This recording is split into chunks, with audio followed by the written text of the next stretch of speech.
What happens when silence becomes too heavy to bear?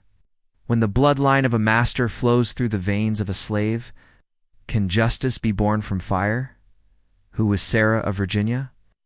And why did she burn the house down with everyone inside on Christmas Eve, 1851?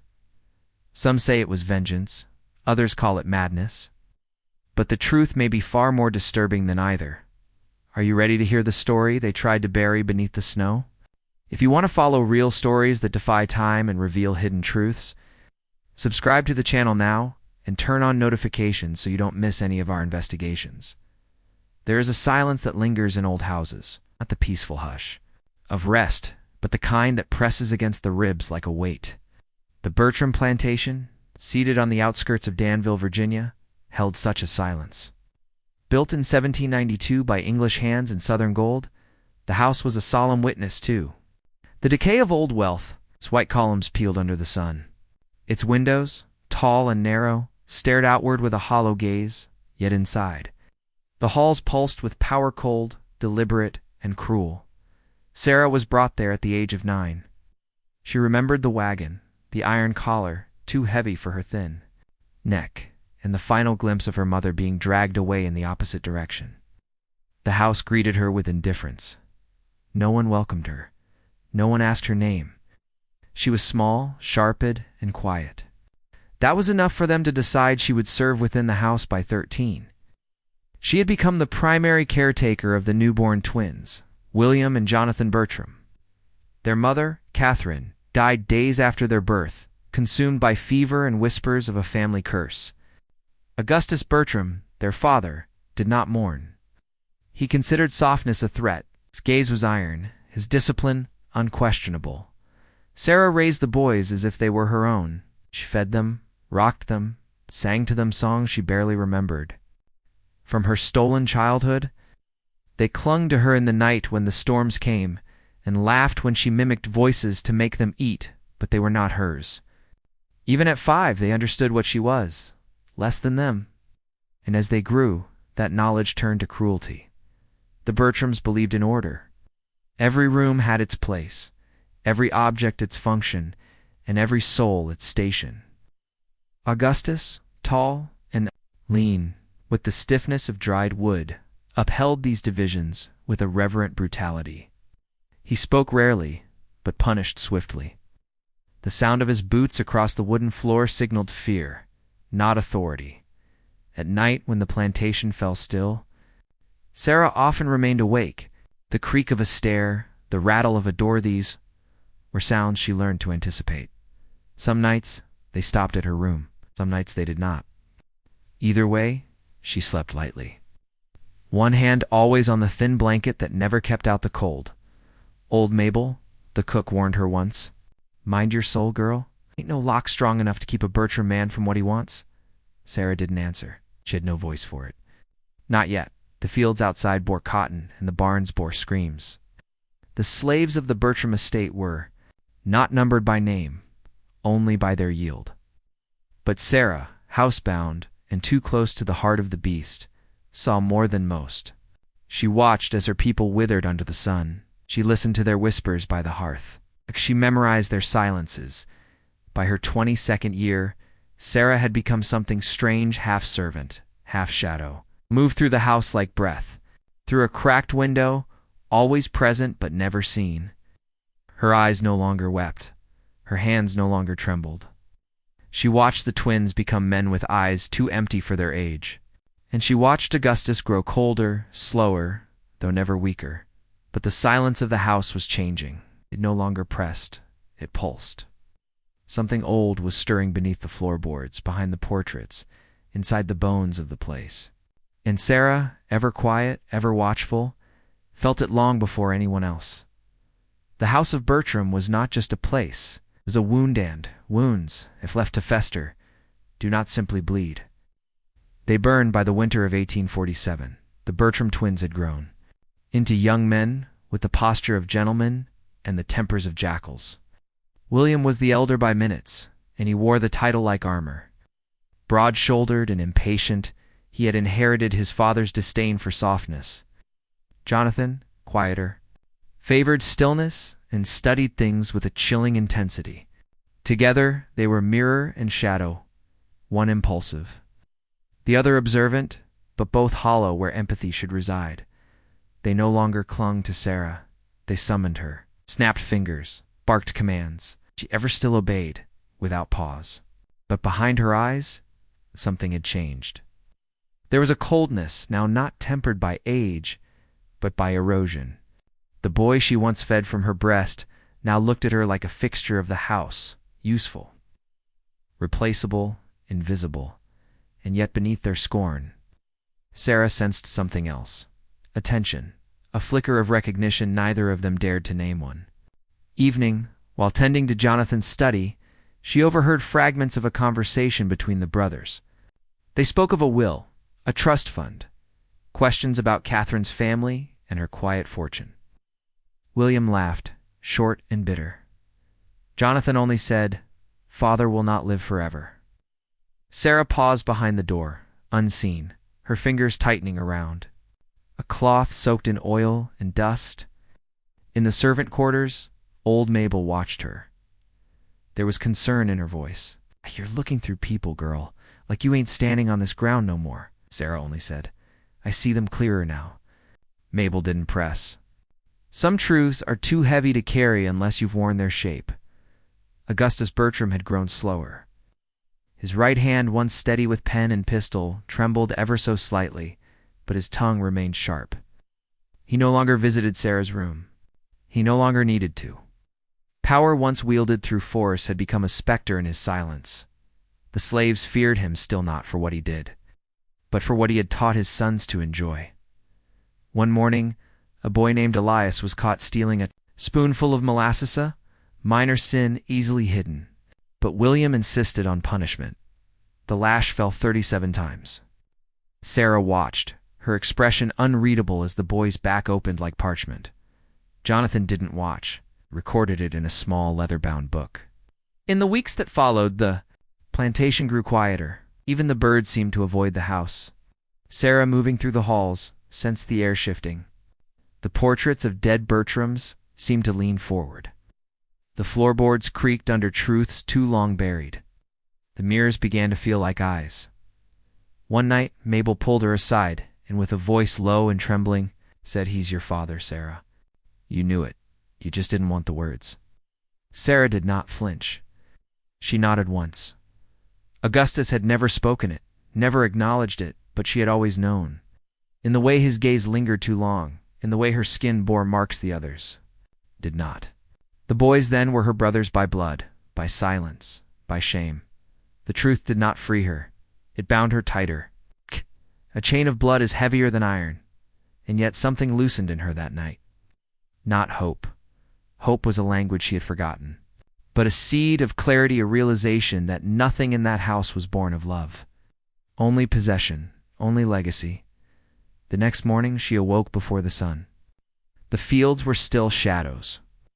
The house loomed behind her like a mausoleum, and in that cold silence, Sarah whispered to herself the name her mother once called her, the name no one in the house had ever known. It tasted like something long, buried like soil, like fire. December came with a hush that felt unnatural. The air over the Bertram estate hung heavy not with snow, but with something weightless and suffocating, like dust disturbed in an old tomb. The fields had fallen still. The trees stood like mourners draped in frost. Even the wind seemed to hesitate at the edges of the house. Preparations for the annual Christmas gathering filled the halls with a manic energy. The house was scrubbed raw, silver polished, linens pressed. William paced like a man trying to outrun a thought. Jonathan wrote letters with unblinking concentration. Augustus remained locked in his study, emerging only to bark orders or remind Sarah of her place with a look that said more than words. Sarah moved through the rituals in silence. Her hands peeled apples, rolled dough, lit candles, but her mind was elsewhere, watching from beneath every floorboard, every cracked window pane. She was not waiting. She was listening. One night, 2 days before the gathering, a girl named Emily was sent to clean the main hallway. Barely 16, with soft eyes and quick hands, she was new to the house. Sarah had warned her never linger in the east wing after dark, but no one ever listened to warnings that came in whispers. Emily returned just before midnight, her apron torn, her voice gone. Sarah found her curled behind the stable, shivering with more than cold. Her eyes were wide, unseeing, her skin marked with bruises that would not show beneath a dress. Sarah did not speak. She wrapped the girl in a blanket, pressed a warm cloth to her neck, and waited until the shaking stopped. At dawn, Sarah went into the pantry and opened a cedar box tucked behind old jars of preserved peaches. Inside were 3 dolls, handmade and mended over the years. One had red thread for hair. One wore a blue ribbon around the neck. The third had no face. Sarah placed them gently on the table and began to wrap them in linen stained with ash and old blood. Mabel entered the room, stood in silence, then whispered, "You still remember?" "I remember everything," Sarah replied. Later that evening, the first flakes of snow began to fall. The Bertram house glittered with candlelight, laughter, and the scent of roasted goose. Guests arrived in carriages, their boots shaking off frost as they crossed the threshold. Music played from a worn-out piano. The twins drank heavily, their voices rising and falling with cruel jokes and old stories. Augustus sat at the head of the long dining table, eyes half-lidded, content in his kingdom of rot. Sarah served each guest with steady hands. Her face was unreadable, her posture precise. She moved from room to room like a shadow with purpose. No one noticed when she disappeared into the cellar. No one saw the thin trail of oil that followed her back up the servant stairs. No one questioned the dampness in her hem. Just before midnight, Sarah climbed to the attic and opened the narrow window. Snow fell harder now, muffling sound, blanketing the world in white. She could see the fields stretching into darkness. The slave quarters were dark and still. The barn windows flickered with lamplight. She lit a single match and held it until the flame touched her skin. There was no prayer, no cry, only breath. And then the house began to speak through smoke, through heat, through the roar of memory catching fire. But that moment had not yet come. Not quite, not fully. For now the dolls lay quiet on the table. The oil soaked into the wood, and Sarah waited, eyes closed, listening to the snow cover everything that still dared to live. Christmas Eve arrived beneath a sky the color of slate. The cold was sharper than knives, seeping into the stone and marrow of the Bertram house. By evening, guests had gathered, again fewer this year. As the roads were difficult, and the name Bertram no longer held the luster it once did. Still, the halls echoed with forced laughter, crystal clinking, and the heavy shuffle of boots over polished floors. Sarah wore her oldest dress, sleeves rolled to the elbow, apron spotless. She moved quietly, carrying trays, refilling glasses, offering slices of cured ham and gingerbread with a nod. Her face betrayed nothing. But her hands were steady in a way that suggested decision, not service. The fire in the main hearth crackled, casting long shadows that reached the ceiling. Jonathan and William argued over some triviality, their voices low but tense. Augustus sat alone, sipping dark liquor, his eyes following Sarah whenever she passed, though he said nothing. The storm had begun outside. Wind howled along the windows. Snow battered the roof like grains of salt on raw flesh, and somewhere beneath it all, the walls groaned, not from the weather, but from something older. After the last guest retired to a spare room and the house had begun to settle, Sarah moved with purpose. First, the dining room. She cleared the plates, took the silverware, but left the candles burning. Then the parlor. She folded the blankets, adjusted the curtains, opened the flue wide. At 2 a.m., she descended into the cellar. There, beside the coal bin, were 4 oil cans, each half full.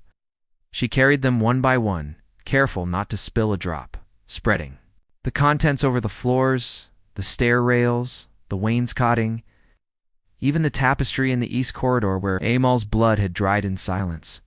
She worked with the precision of a ritual, not hurried, not hesitant. The dolls were placed on the drawing room mantel, each one facing outward. Beneath them, a line of salt. Sarah struck a match, then another. She lit the candles afresh, even those already burned low. She walked through the house, flame after flame, until the Bertram estate shimmered in gold and orange, the light reflecting off the glass like the eyes of 1,000 watching spirits. At last, she returned to the main stairwell. Her footsteps were soft, her breath calm. At the top of the stairs, she turned and looked once over the banister, as if addressing the house itself. Then she let fall a single oil-soaked rag still burning into the puddle that pulled at the foot of the stairs.